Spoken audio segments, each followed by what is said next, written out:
We're gonna start. Yeah, Shar, great timing. Before I introduce you to our amazing, brilliant, powerful guest speaker today, educator, lecturer, we're going to do some stretching. I see Jimmy's joining us right now too, and that will give us some time to welcome in, to wait for our fellow community members to join us this morning. I see Joy is also here. So I'm gonna ask that if you feel comfortable, you can turn on your video so we can see each other. Absolutely okay if you leave your screen off. If it's possible, rename yourself and add your pronouns. And yeah, we're just gonna do some breathing together. So I'm gonna remind us of our breathing sort of approach. We're trying to be in tune with our bodies and really be present, transition into this space we're creating together.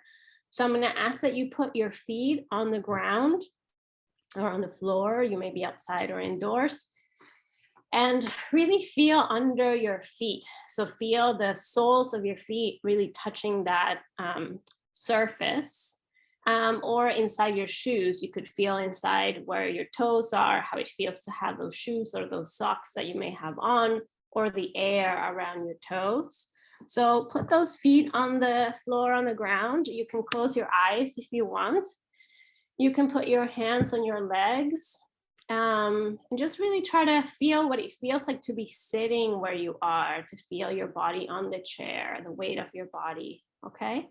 And we're gonna take a deep breath together.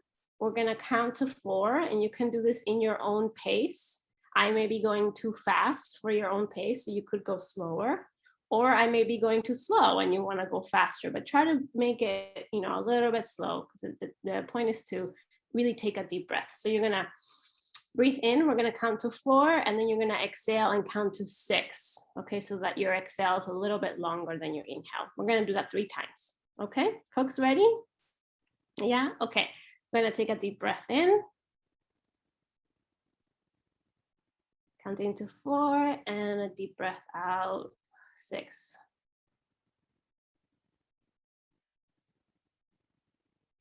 Now another deep breath in, counting to 4. And out.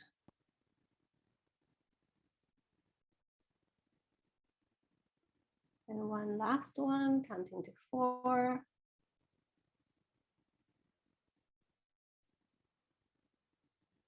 And a final out.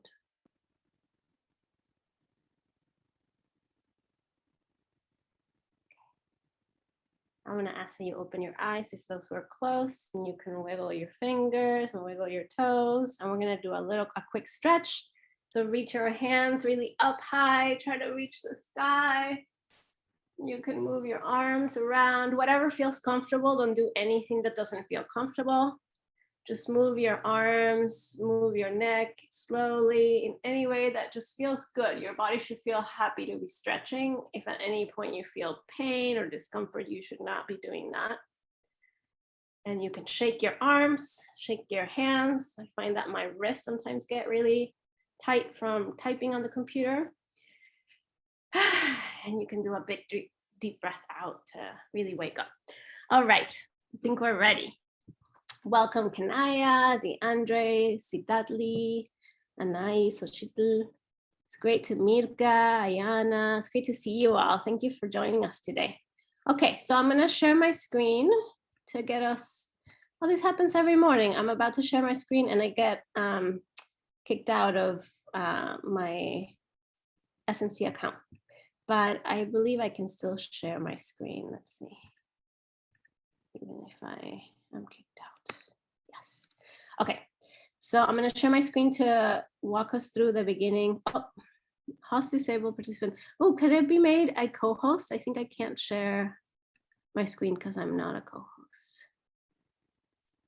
Thank you, Shar, for turning me into a co-host.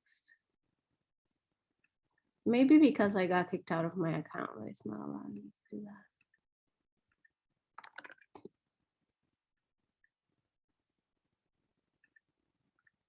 All right, everyone, just sit tight while I If not, I can share my screen. Yeah, could you do that, Ashley? And you can, I'll do the, oh yeah, I'm the co-host now. I'll do the desired outcomes and you could introduce Dr. Hunter. But there I am, it worked.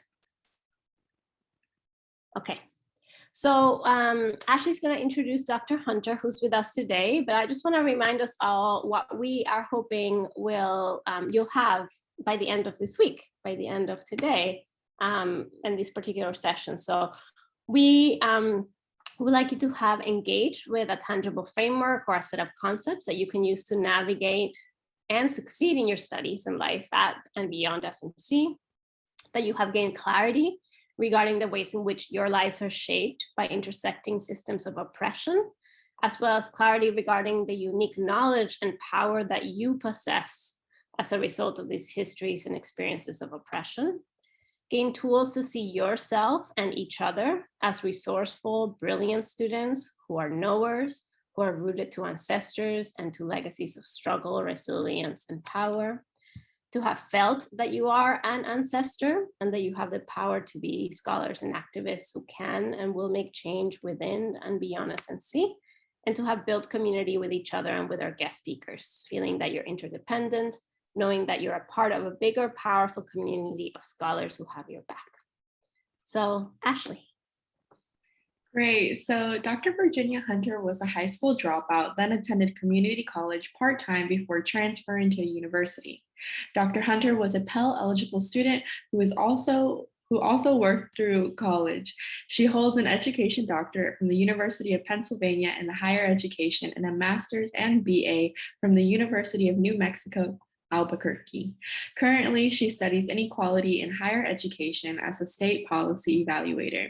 During this sales session, Dr. Hunter will historicize higher education, discuss how state policy impacts college graduation rates, and share her own educational experiences.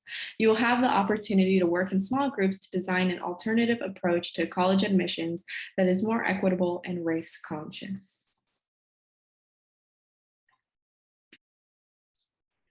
Thank you so much for that introduction. That was very kind of you. So thank you everyone for having me today. I want to cover a lot of things with you, just tell you a little bit about my background and why I study the world and the ways that I study it. Talk to you a little bit about higher education, which is the field that I research in. And then think through with all of you higher education admissions practices and what might be a better way to admit students into colleges and universities. Let's see, am I able to move the next slide? Oh, you got it for me, thank you so much. So my mother's experiences in education are part of why I was so interested in studying education as a student. My mother grew up on the Navajo or Dene reservation, and she was one of very few white people who grew up on the reservation, and she attended tribal schools. And that's her, she's one of the women in the middle there. And I think that was her high school newspaper club. So when I was a kid, she would tell me stories about growing up on the reservation. And for some reason, I thought that reservations were places for Native Americans to be in and perpetuate their own cultures and identities and educational practices. But in the 60s, it was very much not that way. So my mother attended a school where the few white students sat up front and the Native American students sat in the back. The white students went through the lunch line first. The white students saw their histories and cultures reflected in the curriculum. It was a very white supremacist curriculum that taught a very whitewashed perspective of America and American history. And that always just struck me as very unfair and wrong. And it's why I studied the things that I study. And the Navajo Reservation is one of the most low-income areas in the country. And, the wealth stripping from Native Americans was very intentional. And there were a lot of public policies that have happened over the years that have very systematically taken wealth from Native Americans and placed that wealth in white hands. So here's just a few of the big ones. The Indian Removal Act legalized removal of all Native Americans east of the Mississippi to lands west of the river. People could only take with them what they could carry. So imagine what that did to, generational wealth. People were removed from their farmlands, from their homes. All of their possessions were taken, basically. A few years later, President Lincoln signed the Homestead Act, which basically gave Native American land to white people, to white men. There was the Indian Citizenship Act. So Native Americans weren't granted US citizenship until 1924. So, just let that sit with you that Native Americans weren't even considered American citizens until about 100 years ago and didn't have any citizenship rights. And then you see a little bit of a political and policy turnaround more recently. And in 1972, the Indian Education Act was enacted. And that was the first time that Native Americans were included in decision-making around formalized tribal education. And so I think it's important to remember that, Native Americans have always had their own education systems, of course, in the way they pass information down from, generation to generation. So I certainly don't want to imply that there's not Native American education, but formalized schooling was very much led by white missionaries and then white teachers and politicians up until 1972. And it wasn't until then that on reservations, Native Americans could control decisions around formalized education. All right, thank you. And then so a little bit about my educational experiences as a child and how that influences what I study. So I grew up in Las Cruces, New Mexico, which is right outside of El Paso and Juarez. And El Paso and Juarez was a community that existed as one for thousands of years. And it wasn't until 1848 when the Treaty of Guadalupe Hidalgo split northern El Paso from Juarez and divided the city into two cities. And I included a few pictures here. So there's an illustration of what the border crossing looked like in the 1800s. And you can see there's a trolley that goes across this river and it looks very idyllic. And then there's a photograph of what the border looks like today. It's very militarized. There's Border Patrol agents everywhere. It's just a very different political environment than it was. And I love that illustration because it shows you what could be or what was and what could be in the future. And going back to a more unified communities and less border policing. A little bit about New Mexico and how, so one of the things that really struck me as a child was my white and English speaking privilege. So in New Mexico is a very bilingual state. It was, the territory was settled by Spanish colonists, and Native Americans have been living in New Mexico for thousands of years. So it's a very multilingual state. But when the New Mexico territory applied for statehood, one of the conditions of the statehood was that they could only teach in English. So before, when New Mexico was a US territory, the courts and schools operated in both English and Spanish, which of course is discriminatory against Native Americans and people who speak Native American languages. But as a condition of statehood, the state had to stop teaching in Spanish. And that was a very deliberate policy decision to give benefit to white citizens and English-speaking citizens. And so when I arrived in elementary school in the 1980s, it was very clear to me how English was privileged over Spanish and Indigenous languages in a way that helped me have an advantage over my classmates. And that felt very unfair, right? I grew up in a very multilingual community. Most of my family members, most of my aunts and uncles are married to Latino or Latina people. My family is very bilingual. My grandfather was bilingual. But when it came to the classroom, only English was valued. Let's see. And so a lot of what I study now is inequality or like racial bias in policy, and whether that's institutional, like college and university policy, state policy, or federal policy. In my career, I've looked at all, but recently I've tended to focus on state policy. But today I think we'll talk more about institutional policy, because that seems to be something that like really hits home with current college students. So I'm going to spend some time today really unpacking admissions policies and why so many colleges and universities have the admissions policies they have today, and who benefits from them. So if we take a historical look back, elite Ivy League institutions tended to admit people because of like family or white. They only admitted white men in the 1800s and 1700s, and it was admission was largely based on family connections and wealth. And then in 1905, Harvard decided that they wanted to change that and become more democratic and admit more people and more white men from low-income backgrounds. So they adopted the college entrance examination board test, and that was sort of the precursor for what today is now the SAT or the ACT. So one thing that the Harvard administrators didn't anticipate was that Jewish men taking the test would score really highly. And so by 1922, 1/5 of Harvard students were Jewish, and Harvard considered this a moral crisis. So Harvard, Yale, and Princeton decided to move away from a merit-based admissions process to a character-based admissions process.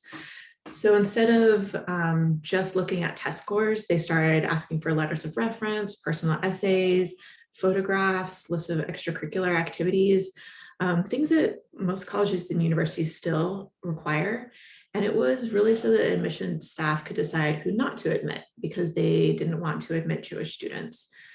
So they collected all this information about students so they could decide, basically understand if they were white Protestant men and if they had what they considered leadership capabilities. It wasn't until 1965 that Yale stopped using a physical characteristics checklist. So prior to 1965, Yale had been using a checklist that admissions counselors would go through to ensure that the male applicants were like white, tall, muscular, attractive. And so there's a reason that, this kind of all plays into the like American stereotype of what like a strong leader looks like, right? Like a tall white guy in a suit, charming smile. It was all, stemming from anti-Semitic racism and trying to keep Jewish students out of the sort of upper echelons of American leadership. And if you want to read more about this, I've included some links on the bottom of the slides. Okay, yeah, next slide, please. Thank you. Could you go to next slide, please? Thank you so much. And so here's a just a quote from the article that I've listed at the bottom. If you want to take a minute to read it. So it's essentially saying that at Harvard, Yale, and Princeton, they decided that it wasn't enough for a student to just be smart or to have high test scores, right? Like we should unpack the idea of intelligence being related to test scores, because it's not, but that they wanted to admit people because of their character and be like candidates who were a very standard, narrow idea of what an American leader should be. And so you definitely see the like trickle up or the trickle through history effects of how exclusionary admissions practices have impacted who goes to college and who completes college. And so here's a table that compares Black and white college students and socioeconomic income. So you can see that if you come from a wealthy family and you're white, you have a 40% chance of attending a highly selective college or university. And if you are low income and white, you have a 7.8% chance of attending a selective university. And if you're Black, it's even less than that, but 4.3. Altogether, Black students are about 1/3 as likely to attend a selective institution as white students. And this is a direct, directly tied to admissions practices. And in addition to institutional policies like admissions practices, there are also state policies that can be a contributing factor to who gets into and completes college. And so this is a breakdown of degree attainment for Latino adults by state. And you can see on the right, if you're Latino and live in New Hampshire, you have a 36% chance of completing college. But if you live in Idaho, you have a 12% chance. And so, and you can see California is closer to the bottom and about 18.3% chance of completing college. Workforce scholars estimate that about 60% of jobs require a college degree or higher. So the sort of national goal for college attainment should be around 60% for all racial, ethnic, and socioeconomic groups. So we're looking for 60%. Depending on the state you live on, and you have so many more barriers. Barriers that could vary by state are things like, the location of campuses. Do you have your colleges in a rural area that are difficult to get to? Are they in urban areas? Do you have ample financial aid policies? Do you have merit or income-based scholarships? All kinds of different decisions that state policymakers can make that will influence who gets into and who gets through college. Let's see. And I actually want to just stop for just a second to see if anyone has any questions. I should have stopped earlier, but does anyone have any questions real quick about anything we've covered? Yeah, you can write on the chat as well. Questions, comments, connections, maybe.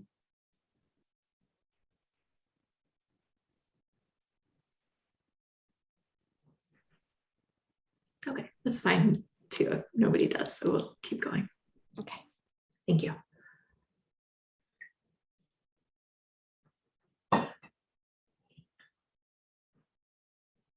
I shared it, but I couldn't see it, so let's have it come back.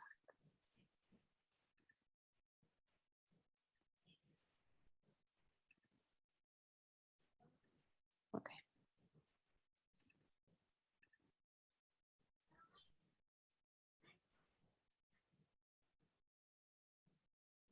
All right, so I want to talk a little bit today about affirmative action, and it's something that will frequently be in the news. So if you haven't been following any affirmative action cases around college admissions, I hope that you start to, because there will be a Supreme Court hearing either this year or next year about a case against Harvard. So affirmative action, so there are many, many ways that there have been state, federal, and institutional policies that have privileged white men. And it has been from the GI Bill to state-based merit aids to admissions policies. And the first time that the US really tried to reverse that privilege was in 1965 when the Congress passed the Higher Education Act. And they were really trying to expand access to all students, right? They recognized that it was an economic imperative, that it would help, it was kind of in the, during the Soviet arms race and trying to maintain or secure American dominance globally.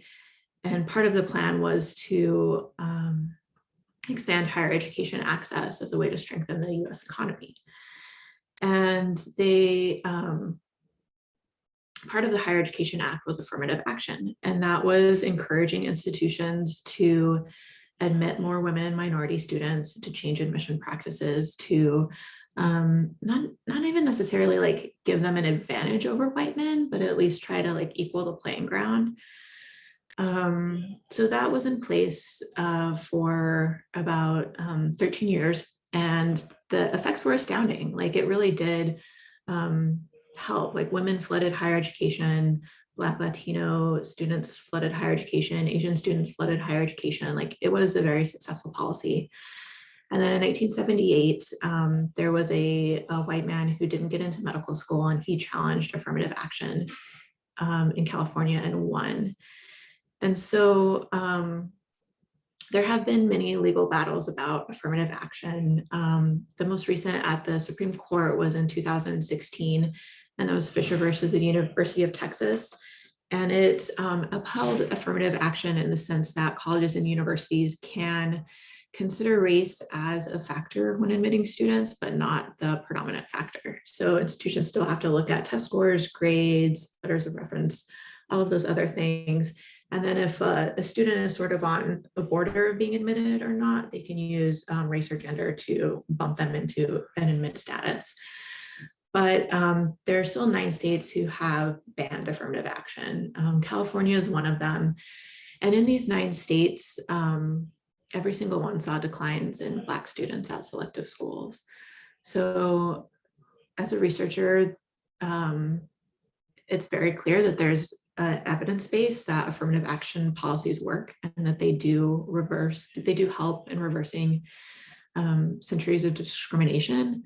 And that when states ban them, we start sliding back into policies that are privileging white men.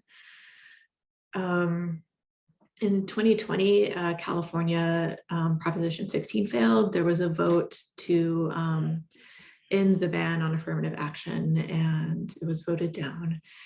And then soon, the Supreme Court will hear another affirmative action case. This time an Asian student is suing Harvard, saying that their like race conscious admissions policies are negatively affecting Asian students.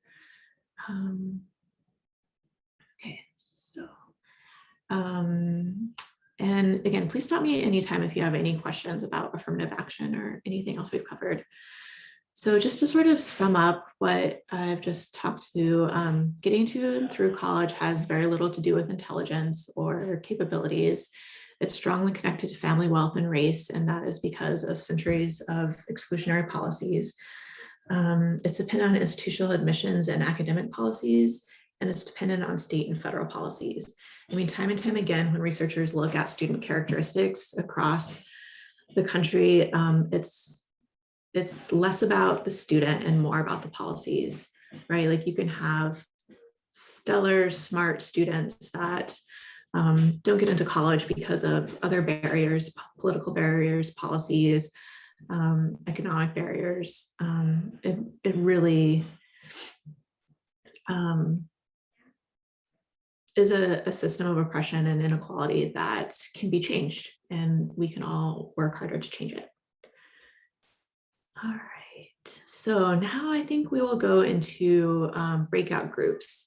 And I thought it would be maybe inspire hope in all of us if we could work together to design, oh wait, I think I see a question.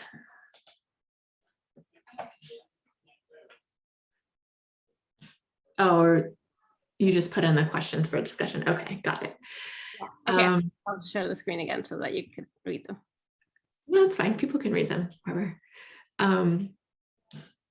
so we're going to split into small groups, and we'll talk about, you know, your personal experiences with barriers to enrolling in college, or even supports. You know, there are definitely students who are like, I scored super well on the SAT and I wouldn't have gotten college without it. So the SAT really like worked for me, and that's great. You know, and other people who are like, I am really smart and committed and I just don't do well in the SAT. So everyone has a different experience with college admissions, and that's fine and great. And you've all made it to college, so that's awesome. But hoping we can talk about, like what worked for you and what didn't work for you as far as college admissions processes. Talk about why you think universities continue the admissions practices they do. Like, why do students have to submit letters of recommendation or, personal essays? Who benefits from things like the SAT, from letters of recommendations? Like, do low-income students benefit from these under certain instances? Do they not? Do students who are still learning English have more barriers when they're writing a personal essay than other students? And then talk about like what would an equitable and race-conscious admissions policy look like, right? Like if we're dreaming big and thinking of a perfect world, how would colleges and universities decide who to admit and who to not admit?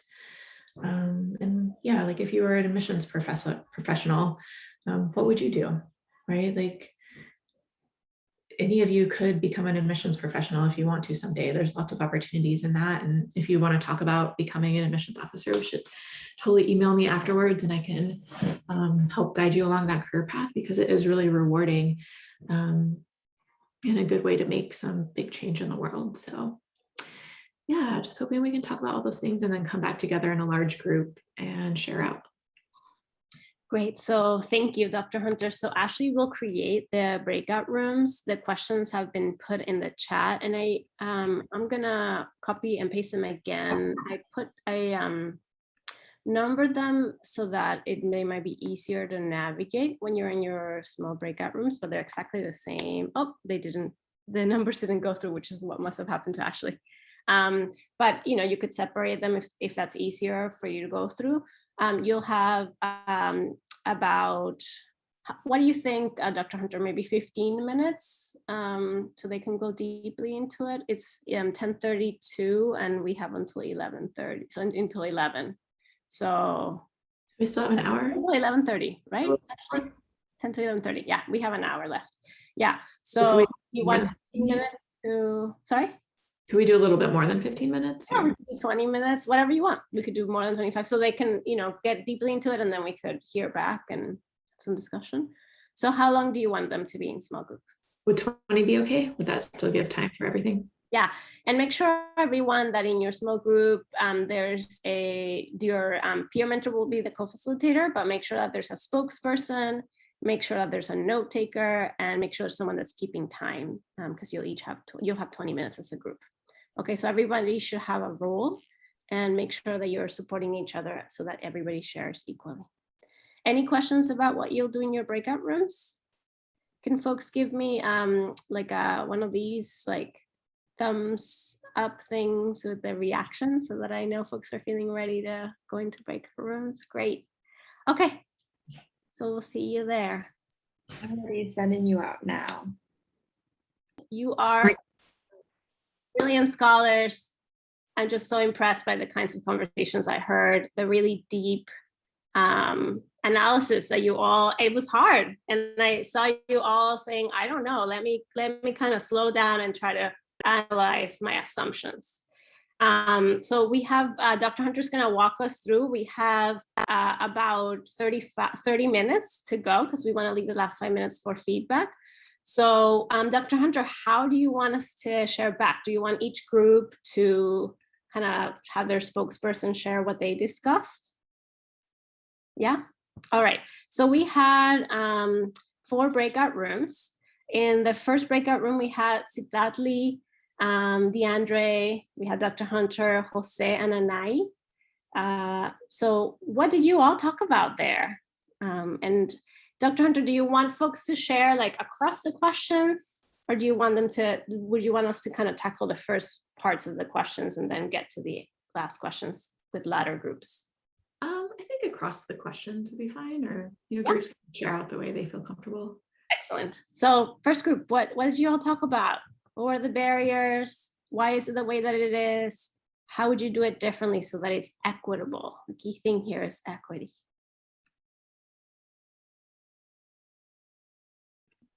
One thing that we said to make it more equitable could be removing the SAT and ACT, because we find that test like kind of beneficial for certain types of groups. So, and also possibly removing application fees. Uh, yeah, because some students can afford to apply like to 14 colleges, and some students can only afford to apply to 4. So that could also make it more equitable.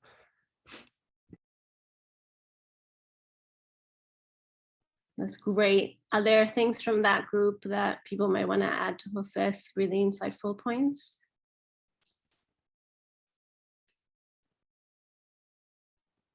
So you, both of those things talked a lot about class, and I really appreciate that. Did anything come up in that group that maybe addressed other aspects of inequity beyond class? Class is super important, and it's always related to every other oppression. It's like inseparable.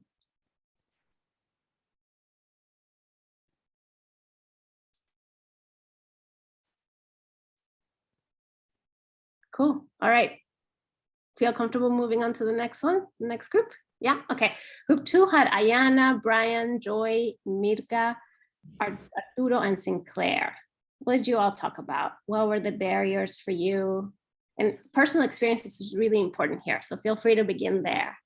What were advantages? What were barriers? How would you do it differently so that admissions is more equitable and race conscious?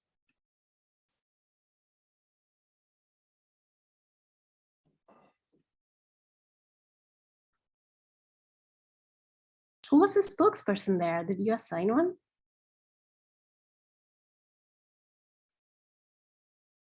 No. Oh, just speak up. I see Arturo. Me speak it. Oh, seemed like maybe you had some, because you were like, no, we didn't have a spokesperson. I think, what was the question? Like, how was your, like, Yeah, person? you could tackle any of them, and feel free, Sinclair, or others too. You know, I don't mean to put you on the spot, Arturo, so you could be like, yeah, I don't want to talk. Yeah, I think what I mostly talked about was like the SATs, because I really struggle with that, like understanding what I was supposed to study and like how the exam was gonna be and all that. And like, I'm not saying I got a terrible score, I got like average or whatever, but like there were so many kids at my high school that just like spent hours every week studying and stuff, and it was just like I didn't even know what I was doing at that point, and I got like no help in that sense. So I think reworking the SAT or like an exam for the entrance of like any college or anything needs to be like reworked. Thank you, Arturo. Sinclair, Ayana, Brian, Mirka, other things that you discussed?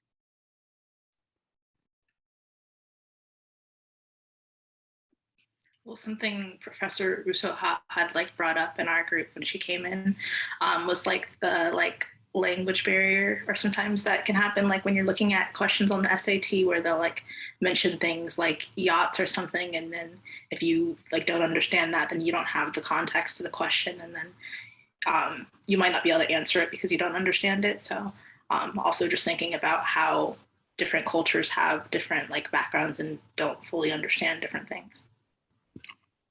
Thank you, Sinclair. Yeah, you've got to think about the norm. So a lot of these tests are created by people, and there are norms in terms of cultural practices, including sports, right? Who goes sailing or who plays golf versus who, you know, the examples having other types of sports. It's a silly thing. But I know for me, I was still learning English when I took the SAT. And there were some examples where like, maybe I understood the math, but I couldn't answer the question because I didn't understand the context. And so my being an English language learner impacted how I did in that test. And at the time I didn't know it. And I cried a lot every time I took the SAT. I took it 3-4 times. I cried through it. And even when I took that class, I didn't raise my score much. And it had a lot to do not only with the fact that it was, you know, in a limited time, really high stakes, but also the assumptions around language and culture that were part of the questions themselves really mattered. All right, great. Does this group feel like they've shared everything they wanted to share? Anything around gender or on other aspects of identity when we're thinking about equity? We've talked about language, culture, class. All right, let's move on to group 3 and let's keep thinking. So group 3, yes. I'm going to share something in the chat that is based off of what you were just saying about, it's a really interesting podcast about, in California, it's illegal to administer IQ tests to Black children. And it's because the tests are so faulty. And why they didn't extend that to all children is, is covered in the podcast, but I just included a link there. And if you want to learn more about sort of the history of standardized testing and the sort of inherent biases in it and how they value like acquired knowledge more than like actual intellectual ability, I think it's a really interesting podcast to listen to. It's really informative. Thank you so much, Dr. Hunter. Yeah, I really want to encourage us all to be really questioning the assumptions around even these tests. I love this question of IQ, right? Who decides human beings create tests. Human beings create the way you grade a test. Human beings who are raised and classed and gendered and have all these other aspects of their identities being impacted by society, right? Nothing exists outside of our society that we engage with in this society, right? We're not kind of floating in the air in space or something, right? So one thing that will be important in your careers as undergraduate students and in your careers when you're admissions counselors, when you become presidents of universities and running big things in the world, is to be questioning who benefits, who decided. So these questions are really important. Perhaps we could put them in the chat, Ashley. So who decided that something should be the way that it is? For whom, right? For whom was that decided? And who benefits from that decision, right? Who benefits from that? And so as you all continue to think, as we continue to share this morning about equitable and race-conscious policies, we got to think about who decided that these policies should be the way that they are, for whom was this decided, and who benefits, who has benefited, and who continues to benefit from these policies being the way that they are. Does that make sense? So we'll move on to group 3 because we were having that conversation with Carolina, Jimmy, and Xochitl. What did you all talk about? Because I remember, Carolina, you were like, you all were feeling this way. We don't know how we would change it because it just seems so complicated, and maybe college admissions people don't want to do something too complicated, but they get paid to do something that's complicated. So why is it the way that it is? Who benefits from that? And who could benefit from it being different? How? So Carolina, Jimmy, and Xochitl, take it away. I'm sorry, could you repeat the question? I couldn't hear you towards the What did end. you talk about? So we just went through every question kind of briefly because there wasn't too much that we really talked about. So for the first one, we said the reason that the administration process is the way it is because they think it's the best way to get a big pool of students to kind of weed through the students to find which ones they think will represent their school the best academically and will kind of make them look the best. And then for the SAT, we said the schools benefit from the SAT because it's just another way for them to find students they think will make their academics higher, make their school look better. But for the letter recommendation, I said it was the students that benefit from it because it kind of gives like a second source or like a second input of trying to kind of prove that you're a good student and it's someone else kind of backing you up on that point. For a personal essay, I just said it's another way besides academics for schools to kind of get to know you and choose you as a student or not choose you, just kind of another way to weed through students. And then for an equitable race and conscious admission, we didn't really know about that one because it's kind of hard because I feel like the SAT and other standardized testings, the grades don't reflect the effort put in sometimes, I feel like. So, you might have someone who works really hard but not score very good, and then someone who's just naturally gifted but put in no work at all. So we didn't talk too much on the last two.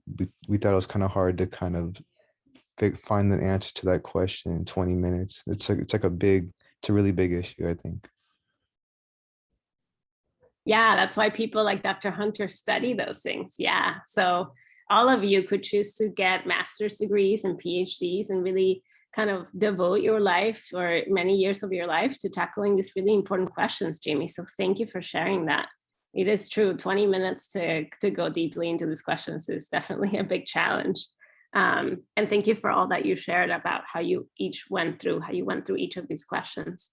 Carolina and Xochitl, anything you want to add to what Jimmy shared from your group?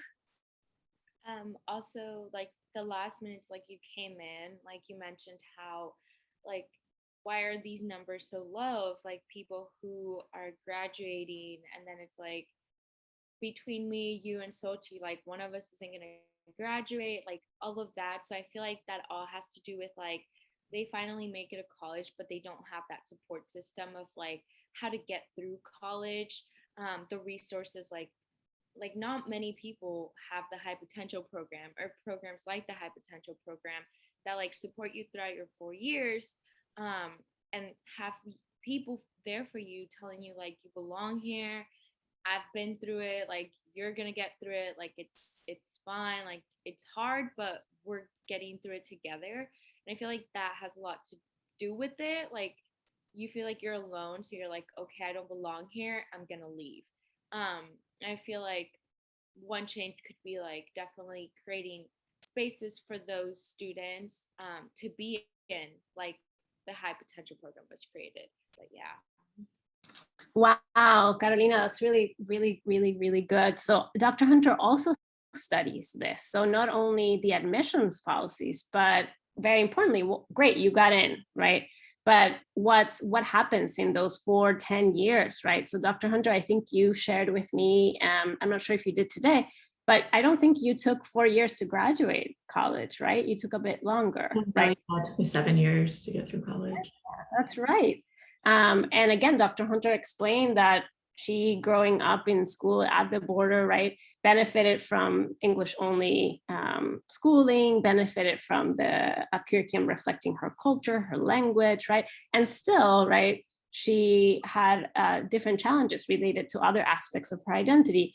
But one thing that Dr. Hunter studies that I think is really powerful, I'd love to hear some of your insights on this, Dr. Hunter, in relationship to this comment, is it's not only about getting in, but it's also about the policies while students who have been marginalized and excluded historically and ongoingly from higher education spaces, how is it that they end up making it through and graduating?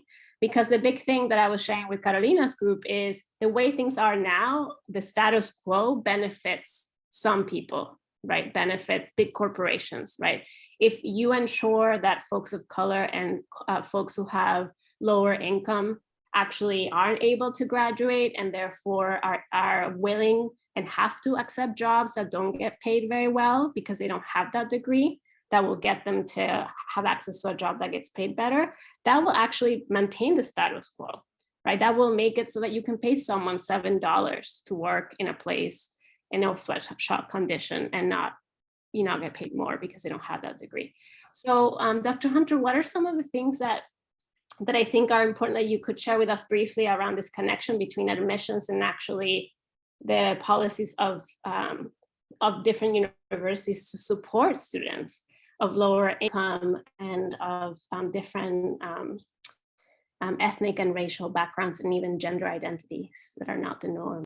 Yeah, so there are so many. One huge one that a lot of institutions are really vary in if they're trying to improve or not is faculty diversity, right? Like research upon research shows that, having more diverse faculty provides better support to more diverse student bodies. And, in many states, there's bans against affirmative action in faculty hiring, which, when you already have like a pipeline that privileges like white students through like doctorate degrees, and then you're requiring doctorate degrees for faculty hiring, it's really important to have affirmative action policies in place that can reverse those generations of discrimination. Some other policies that can be really helpful to like first generation and low income students are emergency aid. So right, research shows that low income students are more likely to have their college careers derailed by like a cost that financial aid typically wouldn't cover, like your car breaks down or you need childcare, or your laptop breaks and you can't afford to replace it, right? So when institutions build those kinds of emergency aid supports to financially support students, those can be really helpful. I mean, I visited a campus that completely improved their, like it sounds so ridiculous, but is still a big problem in so many institutions. They were able to improve their graduation rate by like raising the like minimum account balance for being withdrawn. So if at this institution, if a student had more than a $30 balance by the middle of the semester, they were withdrawn from their courses. So you could have like a $30 parking violation or a $30 like library fee, and you were withdrawn from all your classes, right? Until you paid that fee and then re-enrolled. They're like, oh, we just raised it to $250 and our graduation rates went up because, they weren't just like enrolling students over $30, right? Like, can you imagine that those kinds of institutional policies are everywhere, right? Like there's so many barriers like that. Yeah, that happens at St. Mary's. I've had advisees who haven't been able to register for classes for something like $10. Yeah. Yeah. Then bigger things like the location of institutions, right? Like some institutions are set in rural locations where it's deliberately hard for them to get to, for students to get to. And that was a way of like keeping students out in a way, right? Making sure that there's public transportation and free public transportation to campus buildings.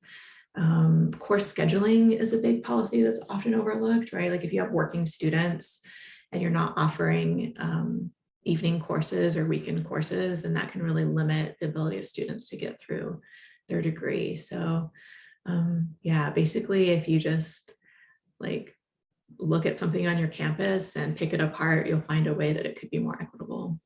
So thank you so much, Dr. Hunter. And I think the key thing that many things that Dr. Hunter said are things to remember. One thing I want you to return to is this question of who decides these policies and for whom, right? And who they benefit.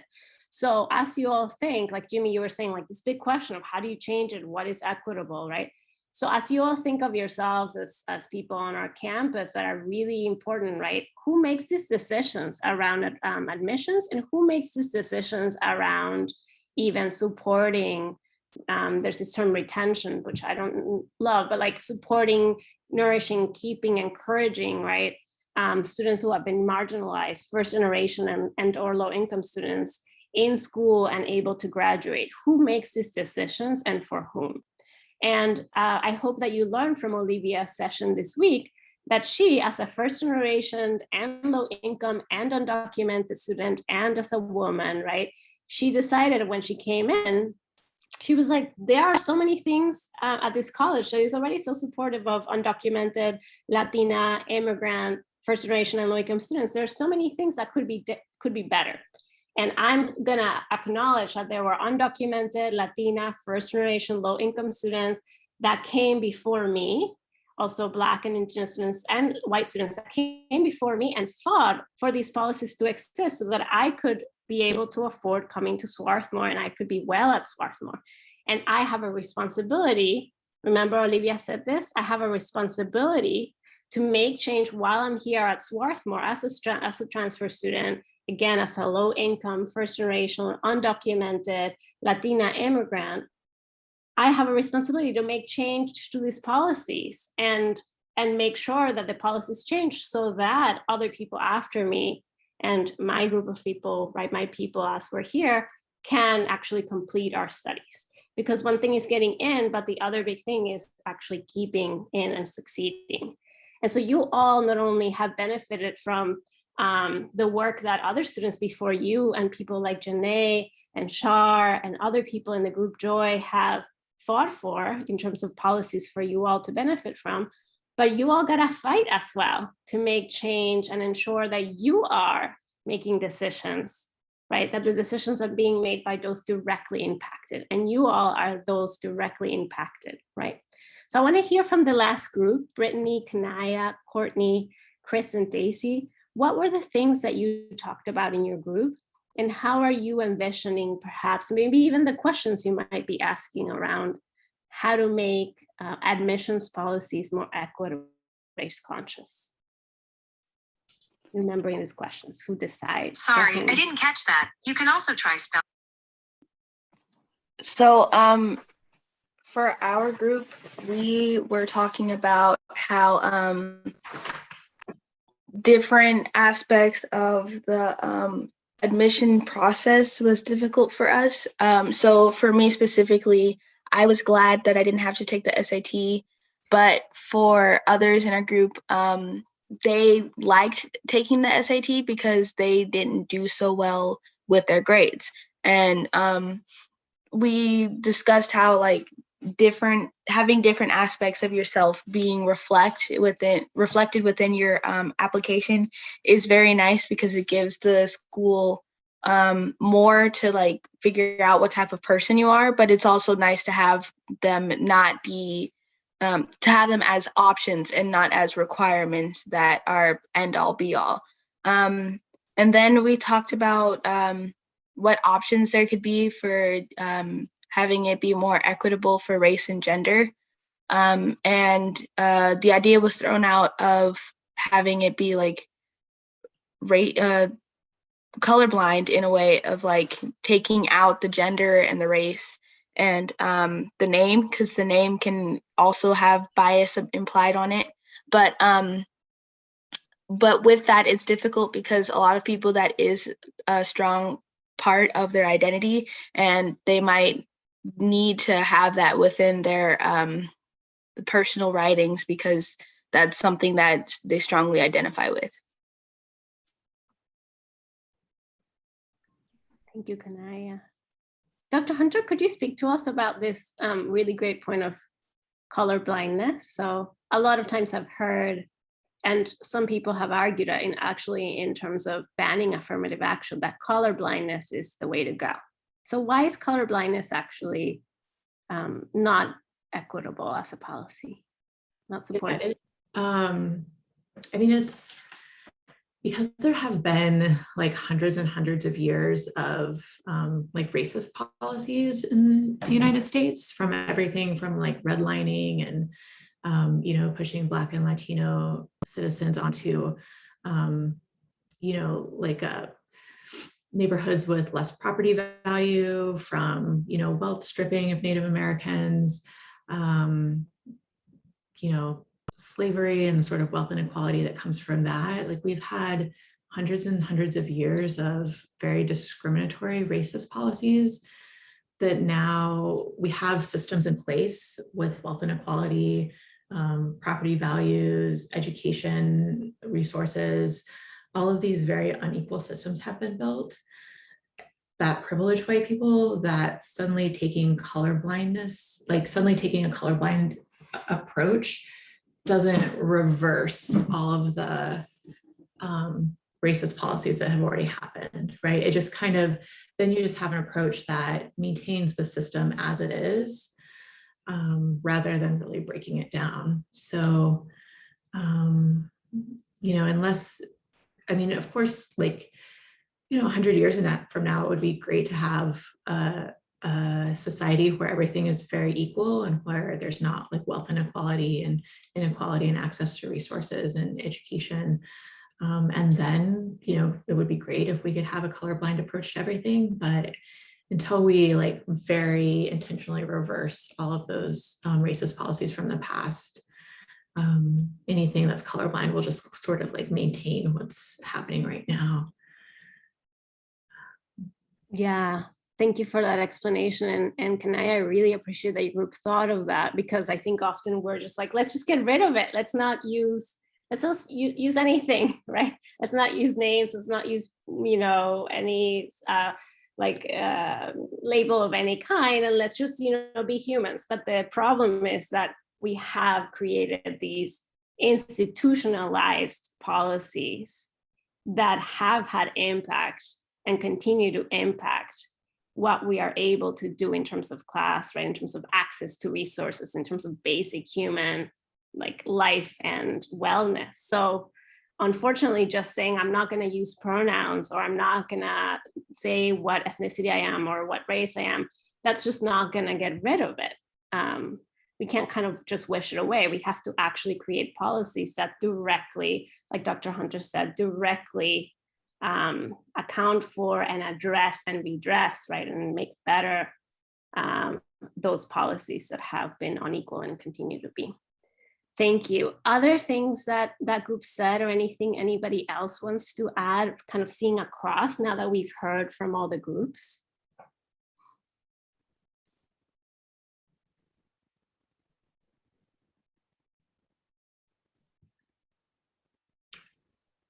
Yeah, would you want to go like quickly back to my slides, and I can cover some of the like race conscious policies that were in the reading that was shared on the website? Yeah, it can be like really difficult to think of race conscious policies and what those would look like. And it can be hard for institutions because when they do develop race conscious policies, sometimes they face lawsuits. But even in the face of lawsuits, it's important for institutions to do this. And I think everyone should really watch carefully the Harvard case that will be in the Supreme Court. Since we have a conservative Supreme Court, a lot of people are anticipating that affirmative action will not be upheld. And that would be really unfortunate, but we'll just have to wait and see. So yeah, here are 10 strategies for advancing race conscious policies for racial equity in higher education. So, in adopting affirmative action at the institutional level, rethinking the traditional measures of merit and other admissions preferences, making sure that data is always disaggregated by race and ethnicity so you can see where you're losing students and where you can improve supports to students. Removing state bans on affirmative action. Like I said earlier, there's 9 states that completely ban affirmative action. And there's been, the data shows a huge detriment to Black and Latino residents. So designing statewide race conscious higher education attainment goals. So I think, like I said earlier, the most experts would like the United States to be around 60% college degree attainment, and that includes associate degrees and bachelor's degrees. And right now, nationally, we're at about 45%. But it's really important for states to say like, oh, well, like Native American residents, we've only supported like 11% of them through degree attainment for a college degree. And so what can we do to make sure that every group gets up to 60%? Investing resources that provide high quality opportunities for students of color. So, sending money to HBCUs and MSIs, Hispanic serving institutions, community colleges, rather than trying to get predominantly white institutions to admit more students of color, sending resources and supports to institutions that have already admitted them. The same for the federal government, sending money to institutions that support diverse students. So there's also a lot of federal grants out there that institutions compete for. And if you enter a career in higher education or research, you'll start to learn more about all kinds of like federal research grants, and sales might be even funded by a federal grant. A lot of these grants have really stringent application requirements. But looking at an institution's commitment to racial equity is not one of those requirements, right? So like doing things to privilege institutions who really care about racial equity when they're receiving grants. Loan forgiveness, just because wealth inequality is so extreme in the United States, forgiving loans for Black and Latino and Native American students could be really huge in helping future generations attend college. And then requiring accreditors to examine a college campus's racial climate. And the subtext there is if a campus is like racially hostile place for students of color, that their accreditation is revoked. So that's kind of the worst thing that can happen to an institution. And, accreditors revoke accreditation for all kinds of reasons, like not being financially stable, like having poor curriculum, not offering courses students need to complete their degrees. But it's time for accreditation to include racial climate and to drop accreditation from institutions that are hostile to students of color. So, yeah. Yeah, and as far as, what you guys can do to improve some of these systems in the world is just to finish college, no matter how long it takes or how hard it is, and then to become a mentor to other people, to help other people in your community, younger siblings, cousins. There's even nonprofits that will match you to a mentor or to a mentee if you want to mentor somebody, and it's really helpful. I mean, especially, if when a student is from a family where there's not a lot of people who have completed college, these mentors can become like really important. I've mentored a few people that I've been connected to through nonprofits, and it's been really amazing.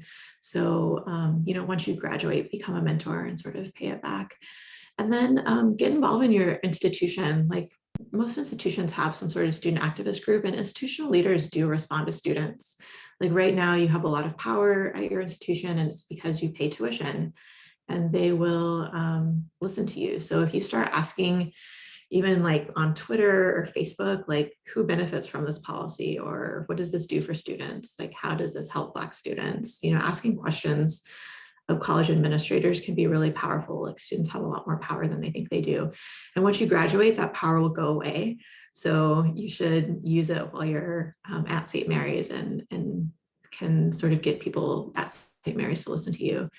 And then like Professor Russo has said, just question everything, right? Like even as you graduate and go into the world and you work at different companies or nonprofits, you should question every policy. Like something might seem very innocuous like the SAT, but it can have huge consequences for people.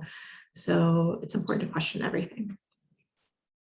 Yeah, keep asking who decided this, by whom, for whom, who benefits from this. Really, really love that. Thank you so much, Dr. Hunter. We are the luckiest to have had you today. You are really someone who teaches me a lot. I'm very lucky that I met you in class and that I continue to learn from your expertise and your experiences as a white woman who grew up in a low income, but actually made, you like did exactly what you said, right? Like keep doing it, stick to it, and question things, right? Get a degree or devote your life or devote years of your life to questioning things and to learning more and to making change.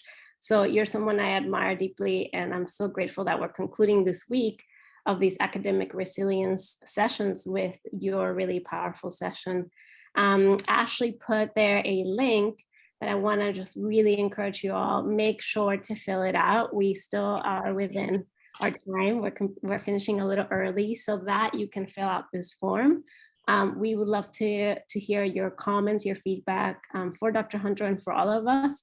And remember that actually writing down your comments helps you process and reflect on what you learned. So this is also for you. The process of filling out this form will be helpful for you to kind of solidify what you're taking away from the session. Thank you all. Thank you, Dr. Hunter. Yeah, we are. And if anyone has any questions that come, pop in your mind, even weeks from now or months from now, or you want to talk about a career in higher education, administration, or research, like please just email me. I would love to talk to anybody who's interested in those things. Yeah, absolutely. Dr. Hunter and Dr. Yee and Olivia and Dr. Young and Dr. Niome Tolu and I and all the peer mentors were here to be part of your community, to answer questions, to raise questions with you, to point you to additional resources. So consider Dr. Hunter part of your people and all of us as part of your people. We're doing this together and we can and will make change, right? Hopefully you'll see this, that you will make change at St. Mary's and that policies, you'll be able to look back and say, when I came in, for example, there was no policy for undocumented students around admissions and around supporting them. And in the time I've been here, we've organized, and these are the things that we're doing, right? Same thing around white students who are low income, same thing around Black students, Indigenous students, right? We gotta fight for each other. Remember Olivia's amazing closing with us, right? We have nothing to lose but our chains, and we gotta fight for each other's well-being, understanding that our oppressions and our liberation is connected. So thank you, each of you. I'm sending you a really big hug. And I look forward to seeing you on campus. Take JCL 10, Intro to Justice, Community, and Leadership, so we can go deeper into this class together, and look forward to reading your comments and seeing you on campus. I'm here as a mentor too. Take good care, everyone.